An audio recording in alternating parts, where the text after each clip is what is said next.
It started on a Thursday night, just past 9 p.m., when the air in the living room felt heavier than usual, like something unseen had taken its seat on my chest.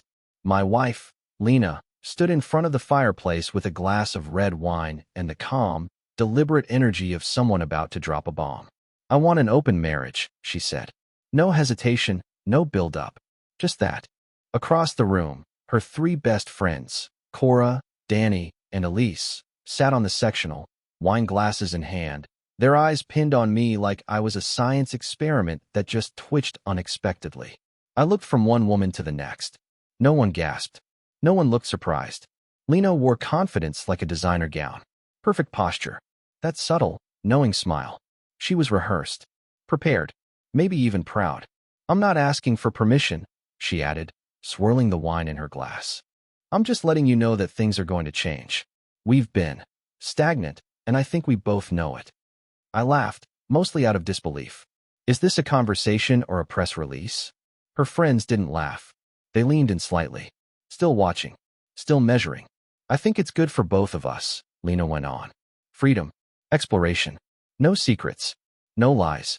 Just honesty and adventure. You can see whoever you want. So can I. But there are rules." Of course there were. No overnights at the house. No one around the kids. We always use protection. And most importantly, full transparency. No emotional entanglements. The last part echoed in the air like a threat. I blinked, trying to process the surreal tableau. The woman I married 10 years ago, the mother of my children, was now offering me sexual freedom like it was a consolation prize. And she was doing it in front of her friends. I turned to them again. Cora's lips curled slightly, the hint of a smirk tugging at the corner. Danny crossed her legs slowly, the hem of her dress hiking up just enough to make me notice. Elise tilted her head, eyes narrowed, curious, not judgmental. That's when it hit me. They weren't here by accident. Lena had orchestrated this. This wasn't a moment of weakness or a drunken confession. This was a debut. I wasn't just being told. I was being displayed. "Why now?" I asked, my voice lower than I expected. Lena sipped her wine. "Because I want to feel alive again. And I want you to feel that too. We're still young. Still attractive. We shouldn't waste this window pretending we're satisfied if we're not. And this is about sex. It's about more than that. It's about freedom." She glanced back at her friends. "We've talked about this for a while, and I'm not ashamed of it." The friends didn't nod, but I could feel their silent agreement hanging in the air. Agreement with her, not me. I stood up, pacing toward the kitchen, grabbing a bottle of scotch from the cabinet. My hands trembled slightly, not with fear, but with adrenaline. I wasn't humiliated. I wasn't heartbroken. I was something else entirely. I was awake. When I turned back, I noticed it.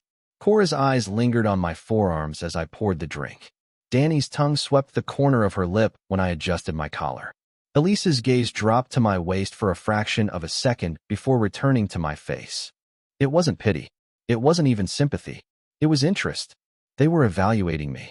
Lena sat on the arm of the couch now, her posture relaxed, legs crossed, sipping her wine like she was hosting a talk show. "You've got permission, Jack.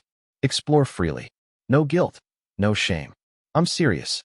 She held my gaze when she said that last part, almost daring me to call her bluff. I didn't. Not yet. "Why tonight?" I asked. She shrugged. "Because I've already started." The air in the room turned electric. My throat went dry, but I didn't flinch. "You've been with someone?" "Yes." She said it like she was telling me she'd gone to yoga. "Just once. I don't regret it. And I don't want to lie about it." I felt something shift inside me. Not anger, but something sharper. Cleaner. "What if I said no?" I asked. Lena tilted her head. "Then I'd say you're being unreasonable. You're not a possession, Jack. Neither am I." No one moved. No one breathed. The fireplace crackled behind her like punctuation. I set my glass down and walked back into the living room, slower this time. Measured. My skin prickled as I passed in front of the couch. When I sat down again, I could feel all three sets of eyes still on me. Something about the silence felt different now. Tense. Anticipatory. "I see," I said finally. "So that's where we are." Lena nodded once. A new silence settled. Not awkward. Not angry. Curious. Then, as if it were the most natural thing in the world, Elise reached out and touched my arm. Lightly. Her hand stayed there a second longer than politeness required. Her fingers warm. Intentional. She didn't pull away. She texted me the next day, Elise. Just a simple line. You okay? I wasn't sure how to answer that. I wasn't angry. I wasn't crushed. I was something far stranger. Curious. Awake. Unanchored. And yet, grounded by the image of her hand still resting on my arm the night before, fingers soft, unapologetic. I replied, think so. Still processing. Thanks for asking. She didn't wait long. Drinks tomorrow? Just you and me. If you want. It wasn't phrased like a seduction. It was phrased like an offer. No shame. No pressure. And no denial of what we both knew was circling the edge of our thoughts. I didn't ask Lena's permission. I didn't have to. She'd already handed it out like a party favor. Explore freely, she said. But some deep, ridiculous part of me still mentioned it.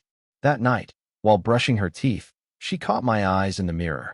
I'm seeing Elise tomorrow, I said, like I was announcing a dentist appointment. Lena grinned, foam at the corners of her mouth. Good, she said, spitting. She's fun. She wiped her lips. Just don't fall in love. There it was again. That carefully drawn line. No feelings. Just sex.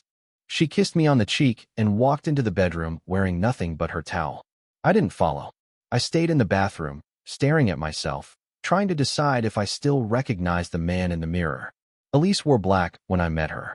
Tight black jeans, black heels, black lace top beneath a charcoal blazer. Her lipstick was a muted red, the kind that makes you look twice without knowing why. She smiled when she saw me at the bar, her head tilting just enough to let her hair fall down one side of her face. You came. You asked. I didn't think you would. I sat beside her. Why not? You don't strike me as the kind of man who likes being given permission. That made me laugh. I'm not. But it turns out I don't mind using it. She sipped her wine, eyes on mine. So are we pretending this is casual? I shook my head. No. Good. Her foot brushed mine under the table. Because I'm not good at pretending. Conversation came easy. She asked questions no one had asked me in years. About work. About music. About what I thought of Lena's new rules. I answered honestly. I don't hate it. I don't understand it fully. But I'm not backing away from it. Elise nodded. She told us you might not respond well. How do you think I'd respond? I thought. She leaned in just slightly. You'd surprise us all. Her hand was on mine before I even realized it had moved there. Soft. No theatrics. Just the simple, physical confirmation that this wasn't a fantasy. It was happening. And it had been waiting. She invited me to her apartment without needing to say the words. We walked in silence the few blocks from the bar, not speaking but not uncomfortable. Inside, the place was minimalist. Earth tones. Velvet pillows. A gold-rimmed bar cart in the corner.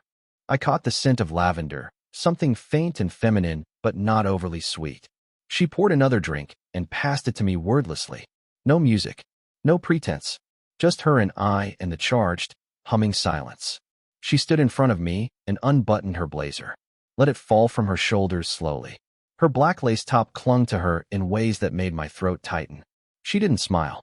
She just watched me watch her. Still okay with this? She asked. I nodded. You don't have to pretend this is something it's not, she said. But I'm not going to fake that I've wanted this for longer than just this week. Her lips found mine like she already knew how I tasted. There was no rush in it, just pressure, heat, and the hint of something deeper. Her hands didn't roam like they were trying to undress me. They held me like she needed the moment to stay exactly where it was. For just a little longer. When we did undress, it wasn't a frenzy. It was calculated. Careful. The deliberate unveiling of skin, muscle, warmth. We moved through it not like two people grasping for novelty, but like two who'd been waiting for permission to see how deep the tension could go. We didn't rush to sex. We drifted toward it.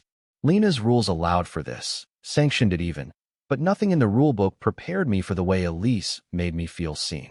Touched like a man, not just a husband or a piece on a marital chessboard. She didn't ask if I was sure. I was. After, we lay there in silence. Her head on my chest, my hand tracing the curve of her spine, the way her shoulder blades rose and fell like wings. She spoke first. I used to wonder if you ever noticed me. I did. Even back when you'd barely say 2 words to us at Lena's dinners. Especially then. She looked up at me. What are you thinking right now? I didn't lie. That this wasn't just sex. She didn't flinch. No. It wasn't. Her fingers traced a lazy pattern across my chest. I'm not going to ask what happens next, she said. That's for you and her to figure out. She gave me permission. Then I'm glad I used it. When I got home, Lena was curled up on the couch in yoga pants and a tank top, watching a nature documentary. She looked up when I walked in, her face unreadable. Well, it happened, I said. I didn't sugarcoat it. It was good. Better than I expected. She nodded once, sipping her wine. Did it mean anything? I didn't answer. She laughed, not cruelly, but with the kind of tight amusement that hides a deeper discomfort. You know what's funny? I thought I'd feel powerful after this. Free. But instead, I feel like I opened a door, and you walked through it faster than I was ready for. She stood up, stretched. Just remember the rules. I watched her walk down the hallway and disappear into our bedroom. The glass of wine sat half-finished on the table. Her friends had watched me the night before, measured me, judged me, and at least one of them had decided. He's worth the risk. It was 3 days later when Danny texted me. There was no coyness, no disguise. Just her signature directness. So, is it weird if I ask you out next? My first instinct was hesitation, because it hadn't been long since Elise and I crossed that threshold. And yet, in the space Lena had opened, time wasn't linear anymore.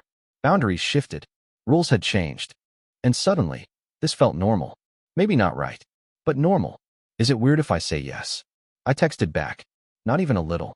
She followed it with the clinking glasses emoji and a winking face. Danny was the boldest of the three. Not the loudest, that was Cora, but the one who always asked the question no one else dared to. She dressed like her confidence wasn't a performance. Loose hair, minimal makeup, skin-kissed bronze from her morning runs. When she showed up outside the art gallery where we agreed to meet, she wore a slate-gray dress that clung like it had been tailored for one purpose, to make you stare. And I did. You clean up well, she said, standing on her toes to kiss my cheek. Her perfume was soft, spicy, inviting. So do you? I mean, obviously, she teased, then hooked her arm through mine.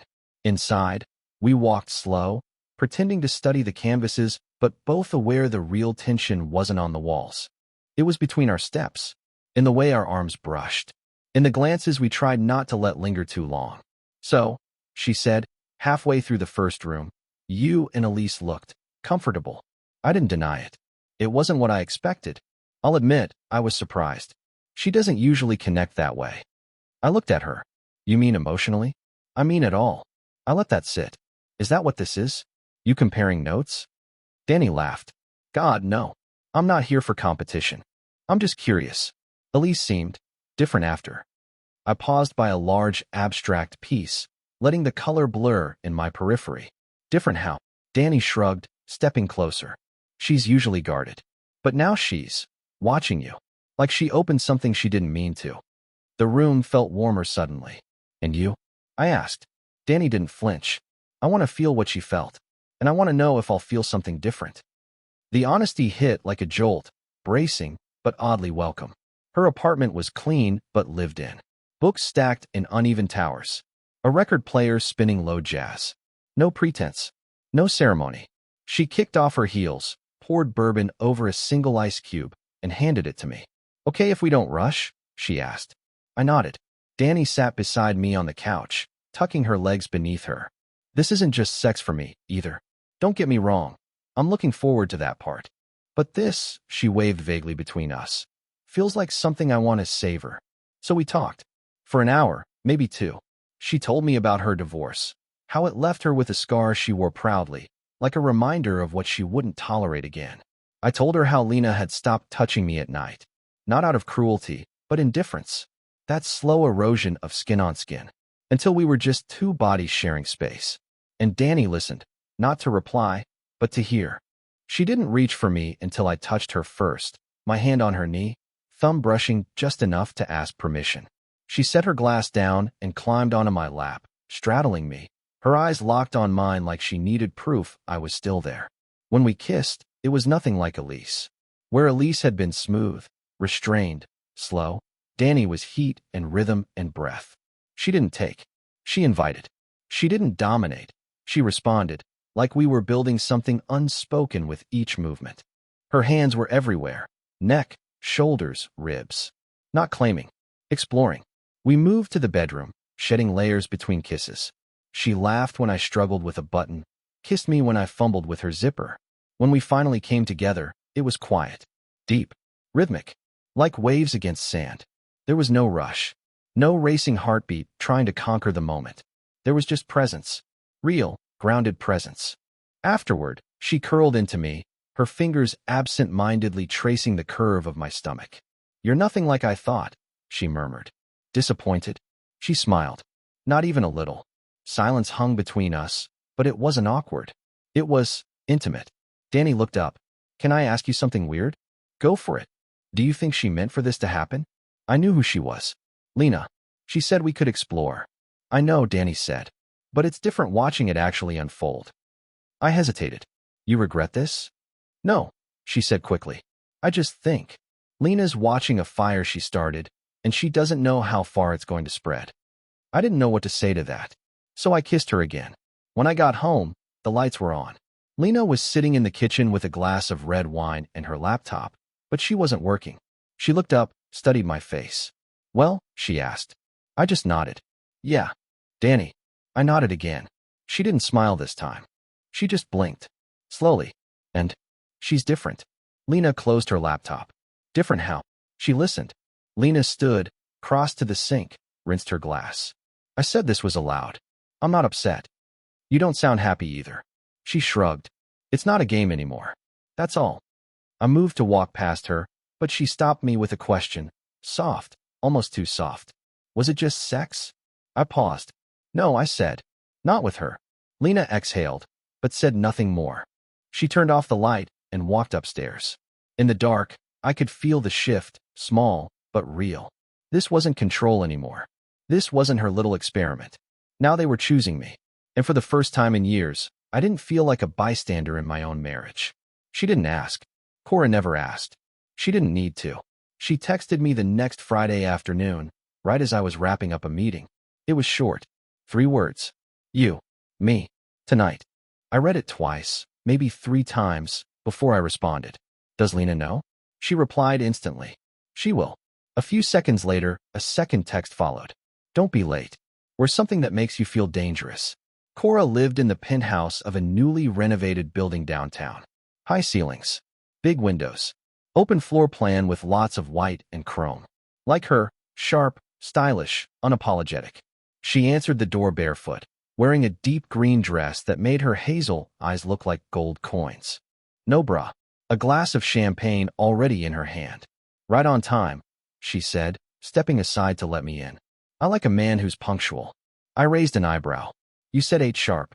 She grinned. I said don't be late. I didn't say I'd be dressed. But she was. Perfectly. The kind of dress that made your hands ache to undo something. She handed me a glass. "No pressure tonight. Just want your company. You up for it?" "I wouldn't be here if I wasn't." She leaned in, kissed my cheek. "Good. I hate waiting." Cora wasn't like Elise or Danny. With Elise, there was curiosity. With Danny, a slow-burning depth. With Cora, there was control. Even when she laughed. Even when she touched me lightly on the arm during dinner. She never gave too much away. But she knew what she was doing. Every glance. Every lean in. Every pause. And yet, it never felt manipulative. It felt deliberate. "You know she didn't expect this," Cora said between bites of grilled shrimp. "Lena." I didn't ask what she meant. I already knew. She thought you'd resist. Maybe even try to renegotiate. Maybe sulk. Instead, you adapted. She gave me permission. "No," she said, sipping her wine. "She gave you rope. You figured out how to climb with it." I studied her face. Flawless, yes, but also more real tonight. Not the effortless socialite I'd seen at Lena's dinner parties. This was someone who chose her moments with precision. "You seem like you've been thinking about this for a while," I said. She didn't blink. "We all have." Something flickered in my chest. A strange heat. "You talked about me." "Of course we did," she said, leaning back.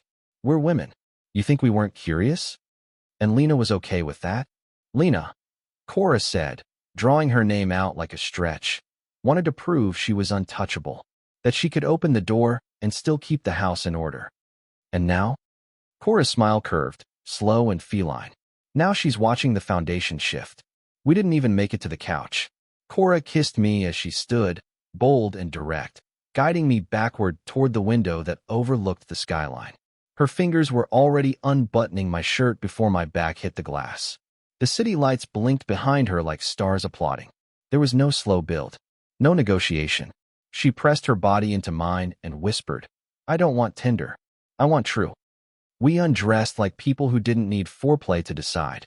Clothes hit the hardwood in ungraceful trails. Her mouth claimed mine with hunger, not haste. She pulled me onto the chaise lounge that sat beneath the window, her legs wrapping around my waist like a dare. Sex with Cora was kinetic, wild, like she wanted to steal something from me and see if I could take it back. She laughed when I gripped her hips harder, moaned when I flipped her onto her stomach. She wasn't delicate, she was feral, and I realized, mid-thrust, that I'd never felt so fully wanted in years. We moved like instinct. Like heat and friction were a language we both understood better than words. When we came, it was not quiet. She didn't hide it. She celebrated it, like a triumph. After, she sprawled across the white sheet like a goddess surveying the battlefield. "You good?" she asked. I was still catching my breath. "You're asking now?" She smirked. "I don't like wasting time with permission when I already know the answer." "You sure Lena's fine with this?" Cora reached for her champagne glass, now warm. "Lena doesn't need to be fine with it. She set the rules. We just played by them." I rolled over to look at her. "And you? Why now?" Her eyes softened, just slightly. "Because I got tired of watching you look past yourself." I frowned. "What does that mean?" "You act like you're invisible. Like you're lucky to be in the room. But you're not. You're the fire everyone keeps circling." The words sat there, louder than they should have been. She touched my cheek, her voice lower now. "We all saw it. Elise. Danny. Me. But Lena. She built the rules thinking none of us would ever actually choose you." A long pause. "And now we have." I got home after midnight. The house was dark, except for the low kitchen light. Lena was there, barefoot, pouring water into a glass. She didn't look at me right away. "Was it Cora?" "Yes." She nodded. "And?" I waited. "You want details?" "No." She took a sip. "I already know how she is." "Then why ask?" She looked up at me, and for the first time, I saw it. The flicker of something unsure. "I thought this would give us space," she said. "Not distance." "I didn't go looking for distance, Lena. I just walked through the door you opened." She leaned on the counter. "Are you falling for them?" I didn't answer. "You don't answer that question," she said, her voice thin, "unless the answer is yes." "Are you falling for anyone?" She hesitated, then shook her head. "No, but I'm not the one they're choosing." That silence wasn't kind. "You're glowing," she said, almost to herself. "What?" "You look alive again. Like something switched on." I didn't know how to respond. She smiled, but it didn't reach her eyes. "I'm not mad," she said. "I just didn't expect it to feel like this." "Like what?" "Like you're not mine anymore." Her words echoed. Not cruel, not dramatic, just honest. I stepped closer, thinking I might touch her, reassure her. But she backed away, slowly. "Good night, Jack." That night, I lay awake in bed while she slept beside me, her back turned, spine straight, hands tucked under her pillow. I wasn't sorry. Not for Elise. Not for Danny. Not for Cora. They hadn't taken something from Lena. They'd simply given something back to me. And now? The balance had shifted. She wasn't the center anymore. I was. It didn't take long for everything to shift. Cora was bold. Elise was quiet. Danny was somewhere in between. But what struck me more than their differences was the way each of them treated me as if I was central to their orbit. Not an accessory to Lena, not a shadow. Me. And it wasn't just about the sex, though the sex was different with each of them. Addictive in its own way. But it was how they looked at me. How they leaned in. How they asked questions that Lena hadn't in years, about my dreams, my work, my childhood, even the books I hadn't finished reading. Each of them brought something out of me. Something Lena had stopped reaching for a long time ago. Elise was slow, deep, introspective. She invited me over on a rainy Sunday afternoon. I remember the sound of the rain tapping on the windows, the soft hum of acoustic music in the background. We made tea, not drinks. Talked for an hour before we even touched. She didn't pounce. She received. We lay on the couch, tangled in a blanket, fully clothed for longer than I ever expected. She ran her fingers through my hair, studied my face like she was memorizing it. I used to think I wasn't allowed to want something like this, she whispered once, head on my chest. You know, connection. With someone who sees me. I see you, I said. She looked up at me then. That was the first time she cried, soft and silent. And the first time I held someone without needing anything in return. We didn't rush into the bedroom. That night, we undressed slowly, like peeling away skin, not fabric. It wasn't about dominance or desire. It was about being present. Every breath, every kiss, every look. With Elise, it always felt like sex meant something more. Like she gave herself over not just to feel good, but to feel understood. Danny was warmth, humor, sensuality wrapped in care. Her place always smelled like cinnamon and clove. Her bed was layered with soft blankets, string lights hanging above the headboard like stars she caught just for us. She liked to laugh before she kissed, play before she pounced. She'd run her fingers down my chest and whisper something about how I looked better than I had any right to. She loved to straddle me while talking, not even touching, just sitting there, fully clothed, carrying on a conversation like she hadn't already ignited something below my belt line. You know you don't have to impress me, right? She'd say. I like you just the way you are. But that said, don't ever shave the scruff. It's working for you. With Danny, everything felt playful, but intentional. She remembered things I told her in passing and brought them up at the perfect time. She made me feel safe and sexy, like I could laugh and cry and groan all in the same hour. When we had sex, it was warm, like slipping into water, the perfect temperature. She wrapped around me, under me, sometimes over me, and always stayed longer afterward, tangled in my arms. Don't rush off, she'd say, running her toes along my calf. I like how it feels when you breathe next to me. And she meant it. With Danny, I didn't feel like an escape. I felt like a choice.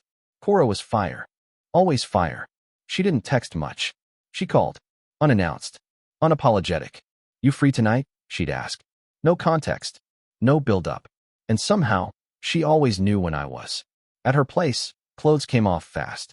Furniture didn't always survive. There was a time we didn't even make it out of the elevator in her building. Thank God no one got on. Cora liked watching me. Touching me when I wasn't expecting it, biting my shoulder when she came, laughing afterward, calling me a dangerous man in disguise. I like how you're changing, she said once, running her nails down my back as I caught my breath. You walk like you know who you are now. It's sexy. We rarely cuddled. That wasn't her thing. But when I left, she always kissed me deeply at the door. And sometimes, hours later, I'd get a voice message. You wrecked me. Thought you should know. There was something addictive in her honesty. With Cora, I wasn't fragile. I wasn't careful. I was alive. I thought Lena would say something eventually. Confront me. Challenge me. But she didn't. Instead, she watched me. At dinner, during school pickups, brushing her hair before bed. She watched me the way she hadn't in years. And not like a wife watching her husband. More like someone watching the man she no longer recognized. One night, while sitting in the backyard with glasses of wine and too much silence between us, she finally spoke. You smile more now. I looked over at her. Do I? You don't check your phone as much. You touch your face when you're thinking. You laugh when you're tired instead of going quiet. She paused. You used to go quiet with me. You used to stop asking why, I replied. It wasn't cruel, just the truth. She took another sip of wine. I thought this would be simple. Easy boundaries. Controlled freedom. And now, I see the way they look at you. I didn't respond. They want you. Her voice trembled. Just a little. I thought I was being generous, she added. Giving you permission. Letting you explore. But now, I feel like I handed you the keys to a kingdom and forgot to check if I still had a seat inside. I didn't rub it in. I didn't boast. But I stopped apologizing. Stopped over-explaining where I was, who I was with, how long I'd be gone. I wasn't hiding anything. I didn't need to. Because I had become something new. To them. To her. To myself. And when I walked into a room now, I felt eyes follow. Not because I was owned. Because I was wanted. They weren't competing with each other. They were rising around the empty space Lena had left behind. And she could feel it. In the way Danny texted during dinner. In the way Cora called me with zero hesitation. In the way Elise smiled at me during group brunch, like she was remembering the shape of my hands on her skin. They were no longer bystanders in Lena's game, and I was no longer a pawn. The first time we were all in the same room again was Cora's idea. She hosted a dinner. Casual. Her word, not mine. Just a small thing, she said over the phone. Drinks, food, friends. No pressure. But I knew the undertone. Cora never did anything small. And definitely nothing without pressure. The guest list was simple. Me, Lena, and the three of them. Her, Danny, Elise. That was it. No buffer. No distractions. Just the five of us, seated around her long mahogany table with wine glasses full and silences that came in charged waves. Elise brought fresh bread. Danny brought dessert. Lena brought tension. I brought appetite. From the moment we sat down, the atmosphere buzzed, subtle, but unmistakable. Touches happened. Quick ones. Elise's hand brushed mine when I passed her the butter. Danny leaned close when she laughed, her lips grazing my shoulder. Cora ran her finger down the stem of her glass while maintaining eye contact with me, then looked at Lena just long enough to let the meaning linger. And Lena? She noticed. All of it. The wine helped. Laughter came easier by the second glass. The stories got louder, the smiles more indulgent. But beneath it all was something sharper. A shift. Cora told a story about a date she ghosted. How the man had sent her a poem and a Spotify playlist 2 hours after dinner. I barely touched my pasta, she said. And this man acted like we eloped. The table laughed, except Lena. She managed to smile, but it didn't reach her eyes. He must have felt a real connection, Danny teased. Or he mistook chemistry for permission, Elise added, glancing at me. Cora looked directly at Lena. Or maybe he just saw something no one else had taken the time to see. That was the first moment the air truly shifted. Lena sat her glass down too quietly. Let's not pretend this is something it's not, she said, smiling thinly. We're all adults here. The table quieted. I looked at her, then at the three of them. Something unspoken passed around the table, like everyone had just stepped past the rules Lena once carefully laid out. After dinner, Cora pulled me aside while Lena helped Danny in the kitchen. She pressed me gently against the hallway wall, her fingers tugging my belt loop, playful and firm. You feel that? She asked. What? This new weight. You're carrying it well. I laughed under my breath. Is that your version of a compliment? She leaned in, lips grazing my jaw.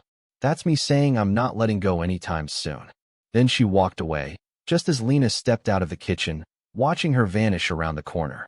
We locked eyes. Lena didn't say anything. She didn't need to. The goodbye hugs were longer than necessary. Elise wrapped her arms around me and whispered, You still owe me a sundae. Danny kissed my cheek, lips brushing a little too slow. Sleep well, handsome. Cora simply smirked. Tell your wife thanks for dinner. Then they were gone. And Lena and I were alone in the silence they left behind. I saw that, she said finally. I turned toward her in the dim kitchen light. Saw what? The looks. The touches. The not-so-subtle remarks. I poured water into a glass. You started this, Lena. She crossed her arms. Not like this. What did you expect? I expected balance. I set the glass down. No. You expected control. That landed. Hard. She looked away. They're choosing you. Yes. And you like it.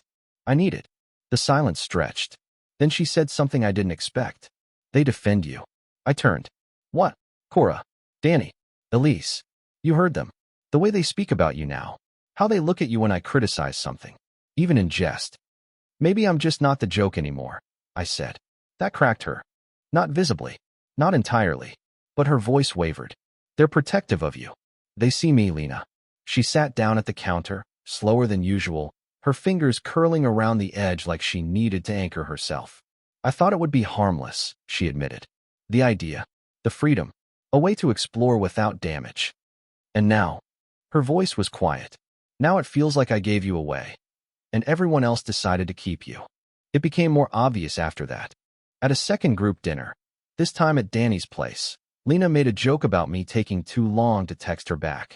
Danny cut in, not cruel, but firm. Maybe he's just not obligated to drop everything for you anymore. Elise added softly. Some people deserve patience. Even Cora. Cool, collected Cora, laughed, and said, You're lucky he answers at all. Lena went silent. No one noticed. Except me. Because it was the first time I'd seen her excluded from the energy she created. Back at home, Lena retreated early. Said she was tired. Headache. But I stayed up, phone buzzing every so often. Elise, you seemed off. You okay? Cora, I could still taste you when I got home. Danny, Let me know when you're ready to see someone who gives you their full attention. I didn't reply. Not yet. Instead, I sat in the dark living room, staring at the glow of the city outside. This was Lena's game, her rules, her design, and somehow, she was the only one left outside the warmth. The only one watching the flame from a distance. When I came to bed later, she was still awake. On her side, back to me. She spoke before I could lie down. You enjoy being the center now, don't you? I didn't answer right away. Because yes, I did. But more than that, I needed it. And I wouldn't apologize for that anymore. I slid into bed without a word. And for the first time in a long time, I didn't reach for her. Lena brought it up 2 days later, over breakfast. No ceremony. No emotion. Just her, leaning on the kitchen counter, nursing a coffee she hadn't touched, while I scrambled eggs for the kids. I think we need to revisit the rules. I paused, spatula midair. The kids were upstairs, still brushing their teeth, still oblivious to the tension pulsing like electricity between their parents. What rules? I asked, though I already knew. She sipped, eyes not leaving mine. No emotional entanglements. That was supposed to be the line. I nodded slowly. And what makes you think it's been crossed? She tilted her head, smiling bitterly. They're in love with you. A pause. Or close to it. I leaned against the counter. And she blinked. And you were supposed to keep it physical. Was that ever realistic? She didn't answer. Not at first. Instead, she looked down into her coffee, as if she might find something honest swirling at the bottom of the mug. Don't act like I'm crazy, she said. You know how they act around you now? Elise texts you like you're hers. Danny speaks about you like you're her partner. And Cora guards you like you're her fucking secret. And you sound jealous, I said quiet. She didn't flinch, but her voice turned hard. You're not supposed to fall in love. And neither are they. No one is. She wasn't yelling. She didn't need to. Because now we both knew. It was no longer about sex. That week, I stayed over at Danny's. Not to provoke Lena. Not to escape her. But because I wanted to. Because Danny had become something Lena used to be. A soft landing. We lay in bed that night. Limbs tangled, skin bare, candles still flickering on the nightstand. She ran her fingers through my hair and asked, did she say something? Yeah. She knows. She suspects. Danny sighed. Well, she's right. I turned toward her. About what? She looked at me then, really looked. That I'm falling. The air tightened. I didn't speak. Not because I didn't want to, but because the weight of that truth was too heavy to pretend with. And it wasn't just Danny. I felt it with Elise. With Cora. In different ways. Different flavors. But with Danny, it was slow and steady. A warmth I'd walked into without realizing how far I'd traveled. I didn't go home that night. She didn't ask me to stay. I just didn't want to leave. Elise knew before I even told her. She had that kind of intuition. The soft, dangerous kind that cut to the truth before words ever caught up. We were walking through a quiet bookstore, her hand loosely in mine, when she asked, have you told her yet? I glanced at her. Told who what? Lena. That this has become more than sex. I said nothing. Elise smiled faintly, the kind of smile you wear when you're both sure and sad. She knows, she said. She wants to pretend she doesn't. That won't last. A beat of silence. Then she stopped, turned to face me, and placed her palm against my chest. You don't have to say it, she whispered. I already know. I was hers, too. In some way I didn't yet have the words for. Cora took the news differently. I told her during one of our usual late-night rendezvous. Naked, sweat-slicked, curled in the twisted sheets of her loft. She lit a cigarette, something she only did when her emotions were close to the surface, and stared out the window, not at me. She said no feelings, she murmured. She said a lot of things. A long exhale. I didn't mean to fall, she said. I didn't mean to either. She turned then, eyes burning. I'm not sorry. Neither am I. She reached out, placed a hand flat on my chest. I'll stay in the fire if you will. The rules had been broken, yes. But the truth? They weren't rules anymore. They were warnings. And we'd all walked past them willingly. Lena felt it everywhere now. In the silences. In my absence. In how the girls no longer asked if she was comfortable. At dinner with mutual friends, Danny reached for my hand under the table and didn't let go when Lena looked down and saw. Elise kissed my neck at a party. Casual, subtle, but real, and Lena's smile faltered. Cora laughed loudly when someone asked if I was still Lena's husband, and replied, technically. And no one corrected her. At home, Lena stopped trying to hide it. She snapped more often, grew cold, sarcastic, sharp. When I offered to help with dinner, she said, maybe ask one of your girlfriends. I'm sure they'll sauté your ego just fine. When I reminded her of the kids' school event, she said, will you even be here? Or will you be out sampling the buffet again? And when I finally confronted her, told her that the rules had never been sustainable, that emotions were always going to be part of this, she looked me dead in the eye and said, you used to beg me to touch you.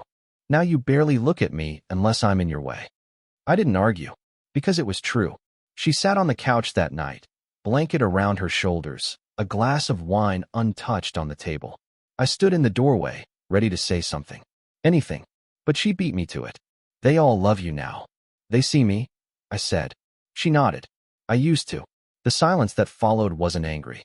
It wasn't bitter. It was grieving. The next morning, Elise sent me a photo. Just her coffee and a post-it that said good morning, heart. Danny texted, I didn't sleep.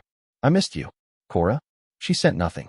She showed up, knocked on my door at noon, kissed me like she hadn't seen me in years, then whispered into my ear, I'm not playing by her rules anymore. Lena's rules had failed, and not because we broke them, but because she forgot the most dangerous truth of all. If you open the door wide enough, people will walk through it, and some won't come back. Lena tried to pretend she still had authority. She tried to play neutral, to sit at the same table as them and act like she wasn't being replaced piece by piece, laugh by laugh, touch by touch. But it was obvious to everyone now. She had become the outsider in her own script. The next dinner wasn't even her idea. Elise invited us all. She made homemade gnocchi from scratch, set the table with candles, opened 3 bottles of wine. It was warm, intimate, soft lighting, and mellow music. And Lena was quiet the entire night. Not because she didn't have anything to say, but because the space wasn't hers anymore. Danny told a story about one of her students mispronouncing organism as orgasm and nearly choking on her laughter. Everyone cracked up, including me. Lena smiled politely. Elise brushed her hand over mine as she passed the water pitcher. Danny reached to wipe a dot of sauce from my lip with her napkin, giggling like it was second nature. Cora leaned back in her chair, sipping wine while watching me the way she always did. Eyes lazy, mouth curled in that small, satisfied smile. And Lena? She drank. Quietly. Often. The night ended with dessert, compliments, and Cora's hand on my thigh under the table. Subtle, but firm. When I looked at her, she didn't even try to pretend. Lena caught it. She said nothing. Not at the table. Not on the car ride home. Not when we got inside the house. But as soon as the door shut, she turned to me with steel in her eyes. They're parading it now. I didn't respond. She stepped closer. Do you even care how this looks? I care how it feels. To you. To them. She scoffed. You think they give a damn about anything but the attention? I stepped forward. They give a damn about me. That's more than I can say for the last 2 years of our marriage. That landed hard. She blinked, chest rising. You're blaming me now? I'm not blaming you, I said. But I'm not pretending anymore, either. Her voice dropped. You're not just sleeping with them. I didn't answer. She stared at me, like maybe silence would pull something out of me. But I stayed quiet. Because the truth was written across every look, every touch, every word shared in rooms where Lena no longer held court. The next week, I stopped asking for permission altogether. Elise and I went hiking early Saturday morning. She made me breakfast afterward. Eggs, toast, grapefruit halves sprinkled with sugar. She fed me with her fingers. Danny invited me to a poetry reading at a quiet bar on a Wednesday night. She held my hand through the entire thing, kissed my palm when no one was watching, called me her person in front of the host. Cora booked us a room at a downtown hotel on a Thursday. No warning, just sent a room number and a time. I went. And when I got there, she was waiting in nothing but a robe, champagne already open, one heel dangling off her foot as she lay across the bed like sin made flesh. You came, she said. You told me to. She smirked. You're learning. I stopped explaining myself to Lena. She noticed. She stopped asking. But that didn't mean she didn't feel it. One night, I walked in after a late evening with Elise and found her in the kitchen, cutting vegetables she didn't need to cook. Her knife hit the board too hard. You're late, she said. I shrugged. No curfew, remember? She slammed the knife down. Don't be smug. I'm not. I said calmly. I'm just not reporting in anymore. Her voice cracked just slightly. You used to care. I used to be lonely, I said. You don't get to have both. It all came to a head the night Danny stopped waiting. We were at a rooftop bar with mutual friends. Lena had come, dressed in black, hair pinned high, makeup flawless. But her energy was off. She wasn't glowing. She was tense. I'd walked in holding Danny's hand. That was all it took. Danny stuck close to me all evening, whispered jokes into my ear, touched my thigh, slipped her arm around my back. And Lena watched all of it like she couldn't blink without losing something else. Halfway through the night, Lena made a joke. A harmless jab. You know Jack's always late. He couldn't find punctuality with a map and a flashlight. Danny turned to her, smile gone.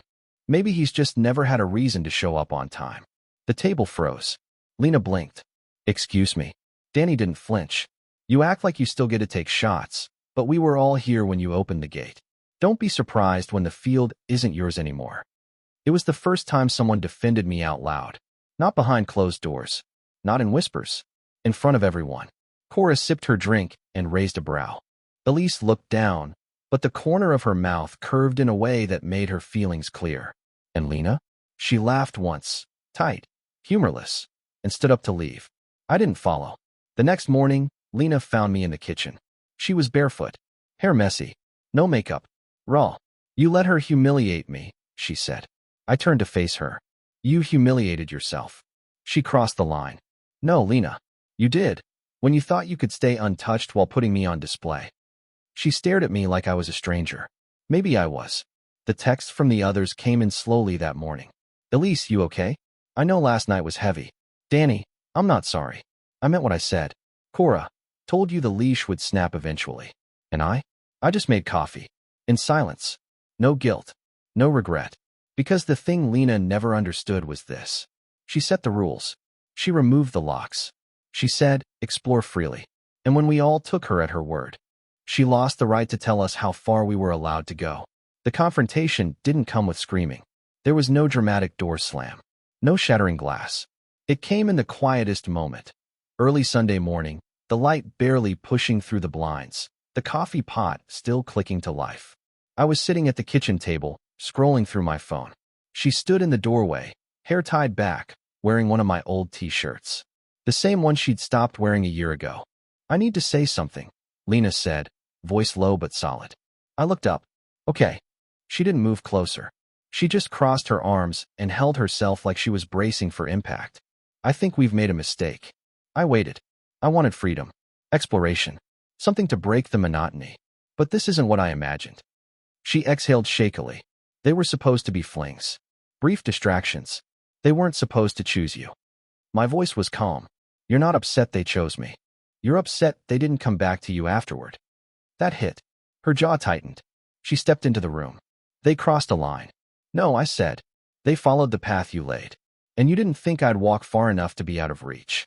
She placed her palms on the back of the dining chair across from me, gripping it. I feel betrayed. I felt invisible, I replied.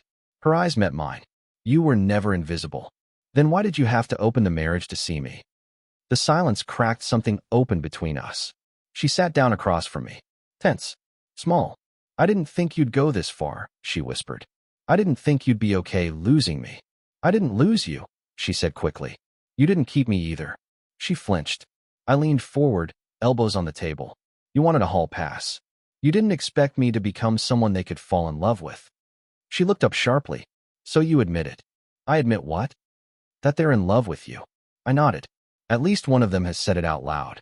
Her throat worked. And you? Are you in love with any of them? I didn't answer immediately, because anything less than the truth would be insulting to all of us. Yes, I said. I am. She closed her eyes. Which one? All three. It wasn't a weapon. It was an offering. She just didn't know how to receive it. Later that day, she texted them. All three. Invited them over. No pretext. Just, we need to talk. The room was heavy before anyone even spoke. Danny sat closest to me, one leg crossed over the other, her hand resting near mine, but not touching. Elise sat near the window, posture upright, eyes alert like a counselor waiting for the patient to speak first. Cora lounged on the armrest of the couch, sipping a drink she poured herself from our cabinet. legs tucked under her like she owned the space. And Lena? She stood, not towering, just tired. I started this, she said. So I'll go first. No one interrupted. I told Jack I wanted an open marriage. I set the terms. I said explore. I even said it in front of you. Her eyes flicked to each of them. You watched me say it. You watched me dare him. And now you're all here. Still. She paused. Because you stayed. And that's not what I expected. Cora raised her eyebrow. Would you rather we left him broken? Lena shook her head. I'd rather you left him mine. Danny finally spoke. We never took him. You gave him away. Elise added, soft but sure. You set the rules. We just didn't play dumb. Lena stepped back slightly, the weight of it all pressing inward. She looked at me. And you? I didn't go looking for revenge. I just stopped waiting to be wanted. I wanted you, she said. I tilted my head. Not enough to touch me.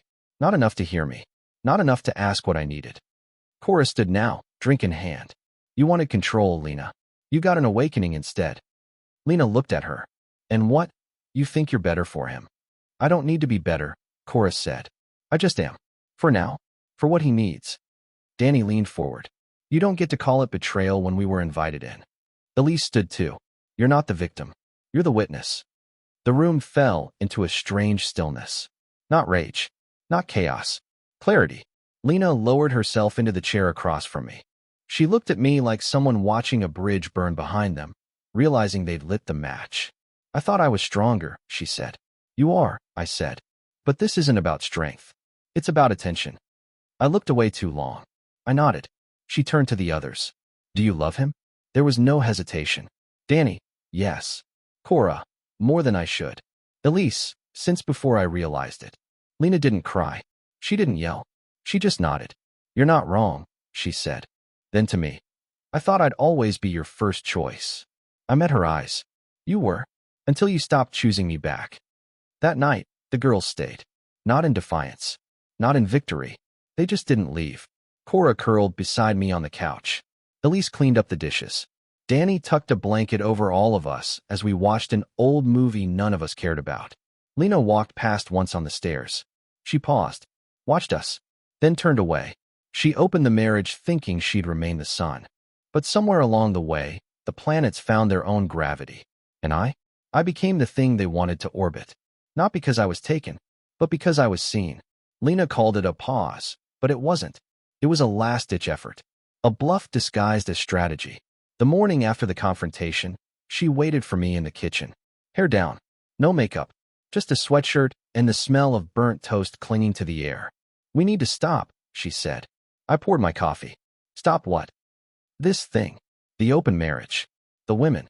Everything. I didn't speak. She waited, arms folded like armor. I want it closed. No more outside connections.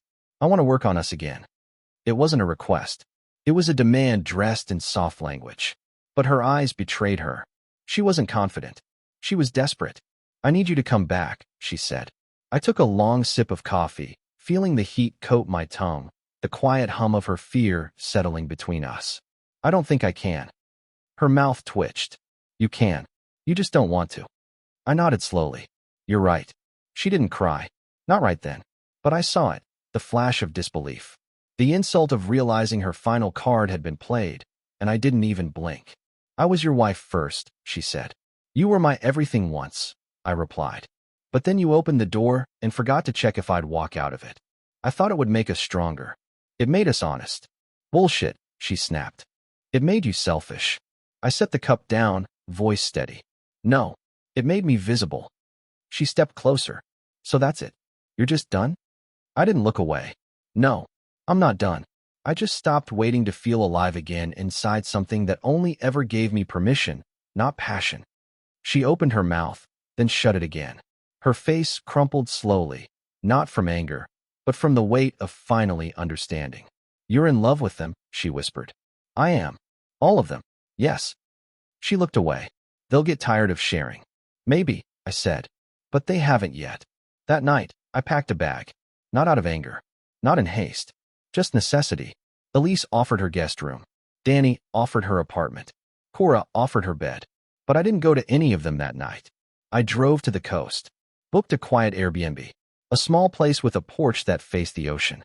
I sat there alone, watching waves crash against a shore that didn't need anyone's permission to change shape. I let myself feel the gravity of it, the ending, and the beginning inside it. The messages came in slowly. Elise, wherever you are, I hope you're breathing easier. Danny, I made soup. You'd roll your eyes, but it's good. I'll keep a bowl warm if you want it. Cora, I'll keep the sheets messy until you come back. I didn't reply right away. I just watched the sky shift from gray to gold to black and realized this wasn't escape. It was arrival. Lena didn't call that week. Not once. I think we both needed the silence more than another conversation filled with old sentences that had lost their weight. But she did send one message. Just one line. So this is what it feels like to be on the outside. And I stared at it for a long time. Not with guilt. Not with victory. Just the heavy realization that what we'd built had become a shell we both outgrew. I returned home the following Sunday. Not to stay, but to talk. She was in the garden, kneeling in the dirt, pulling weeds with bare hands, soil smudged on her cheek. She didn't look up when I walked over. You look good, she said. So do you. I'm not angry anymore, she added. I didn't come for a fight. She stood slowly, brushing her hands on her jeans. So what now, she asked. I don't want to pretend anymore, I said. I don't want to walk backward into something just because we built it first. Her eyes shimmered. And the girls?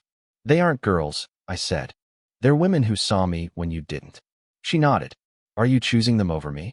I thought about that, then shook my head. I'm not choosing them over you. I'm choosing me. She swallowed hard. So this is really it. This is the truth, I said gently.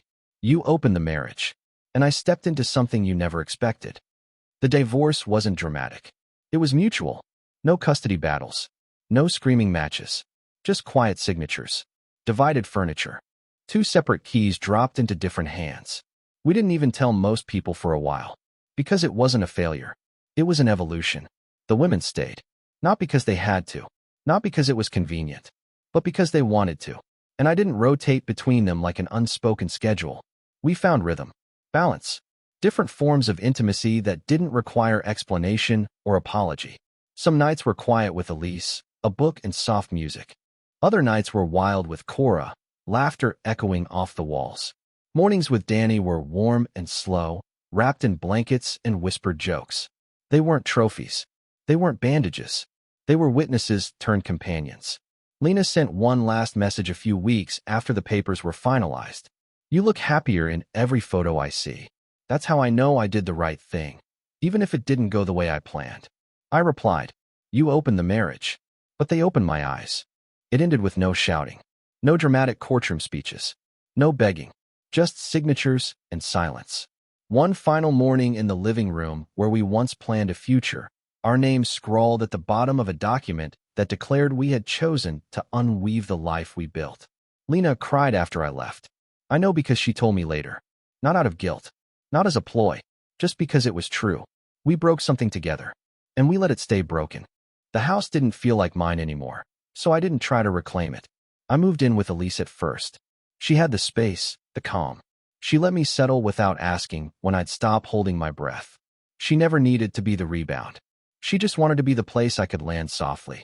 Her apartment was quiet, full of books and candlelight, the kind of place where healing felt like an unconscious act. Just being there made me feel whole. Cora visited often, sometimes unannounced. She'd bring wine, or takeout, or nothing at all. Just herself and that energy, that unapologetic fire. The first night she came by after the divorce, she stood in the doorway and smirked. You're free now, she said. You feel it? I nodded. It's heavier than I thought. Freedom always is. She kissed me like the past didn't scare her. Like the future didn't need planning. Just presence. Danny took longer to let it settle. She'd been the most emotionally open, the first to say the word love. The one who reminded me of what joy could feel like in the smallest, most unguarded moments. We met at a cafe a week after the papers cleared. She sat across from me, nervously stirring her coffee. I didn't want to push, she said. I figured you'd need space. I needed time, I corrected. Not distance. She smiled, and I reached for her hand. That was the first time in weeks I didn't feel the ghost of guilt rise with my breath. We never made it official. Not in the traditional way. There were no hard definitions between the 3 of them and me. No expectations of exclusivity. No rigid labels. But there was love. Different types.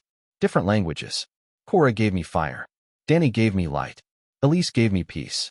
And together, they gave me a reflection of the man I'd almost stopped believing I could be. Lena drifted further into the background. Not out of resentment. Just reality. We exchanged necessary texts. Parenting logistics. Occasional updates.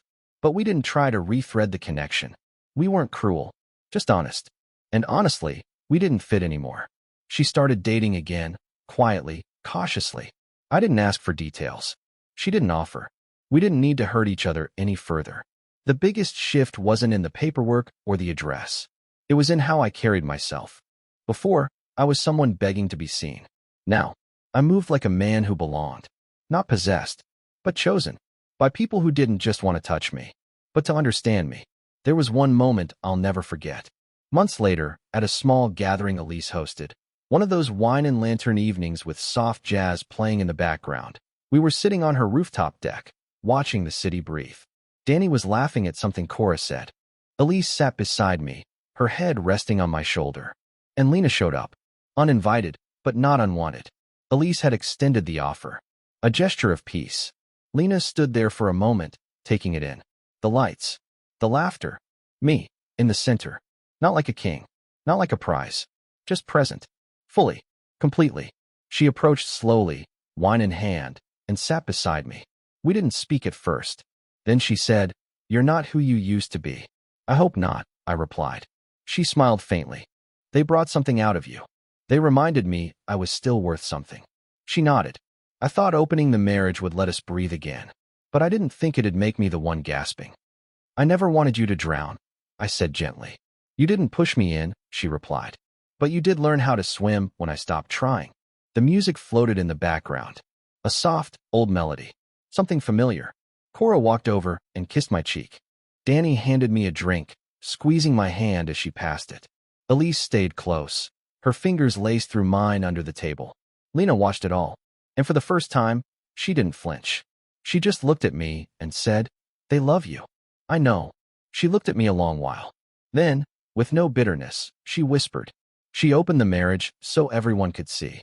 She just didn't expect them to choose you. I don't know if what we have now has a name. Some would call it a mess. Others would call it liberation. For me, it's clarity. A life built on presence, not permission. On affection without authority. On connection without cages. I used to wonder what it meant to be wanted. Not for a moment. Not for sex. But to be truly seen. Now I don't wonder. Because every morning, when Elise makes coffee, when Danny steals the covers, when Cora slides into bed with that smirk on her lips, I know. The watching ended long ago. And the choosing? That never stopped.